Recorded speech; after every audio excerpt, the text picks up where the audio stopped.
update ng bayan. Maasahan anumang panahon. Magandang araw po sa ating lahat. Narito ang update sa lagay ng panahon ngayong araw ng Sabado, August 3, 2024.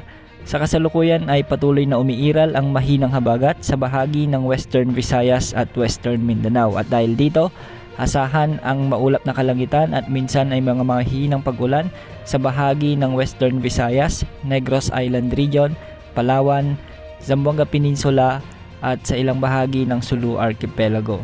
Sa mga susunod na araw ay asahan ang pag-iral ng mas malakas na habagat dahil sa pagkabuo ng low pressure area na posibleng pumasok sa ating Philippine Area of Responsibility. Posible nitong hatakin ng habagat at magpaulan sa mga susunod na araw lalo na sa Visayas at Mindanao. Kung mapapansin natin ay medyo malawak ang kaulapang sakop ng low pressure area na ito na siyang magiging sanhi para hilain ng mas malakas na pagbugso ng habagat.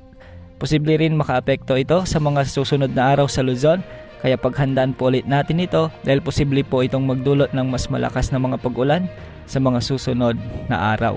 Sa ngayon, asahan ng mga localized thunderstorms naman sa Ilocos Region, Cordillera Administrative Region, Central Luzon, at posible rin ang mga pag-ulan sa bahagi ng Metro Manila, Calabarzon at sa may Bicol Region. May mga inaasahang pag-ulan din pagsapit ng hapon at gabi sa bahagi ng Eastern Visayas at sa Northern Mindanao. Sa ngayon, wala pa naman tayong inaasahan na posibleng bagyo na mabuo at makaapekto sa ating bansa sa mga susunod na araw at wala ring nakataas na gale warning sa mga karagatang sakop ng ating bansa. Yan ang update sa lagay ng panahon. Ito po ang weather update ng bayan. Maaasahan anumang panahon.